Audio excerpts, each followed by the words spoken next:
My study really had two aims. The first one was to interview some lecturers in arts to find out what they considered to be good or proficient academic writing. And then the second aim was to step outside my own kind of silo of applied linguistics into another disciplinary area, which was history, and to develop and deliver some workshops for BA honours students in history.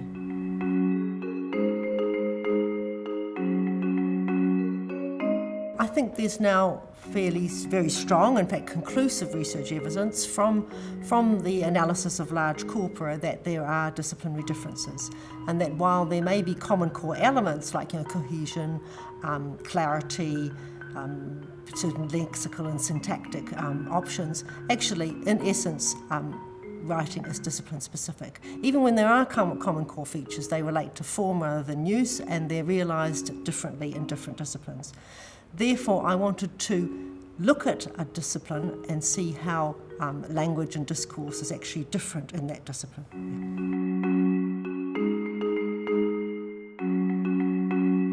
Well, the students I was working with were in History 780. They were BA honours dissertation students.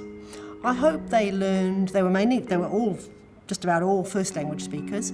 I hope they gain some kind of explicit knowledge of the way the honours dissertation text is structured, the way a dissertation is structured, of the way they can express time and causality and argument in their writing, and the kind of meta-discourse options, by which I mean the language you use to manage the flow of information in a text, and the language you use to persuade the reader and bring the reader along to your side of your sort of side of the argument. I hope they actually became more explicitly aware of those. As native speakers, they have implicit awareness, but they don't actually explicitly know how to use those tools.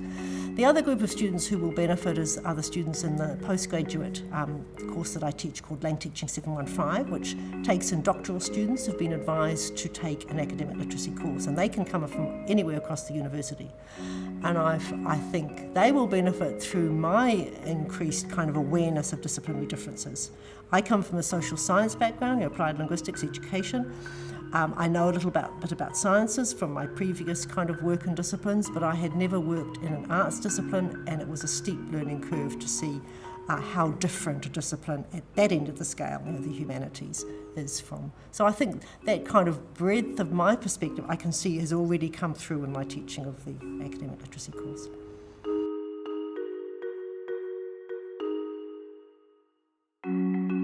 Well, as I said, I think I've really broadened my outlook. I had no idea how different a humanities course discipline was from a social science discipline.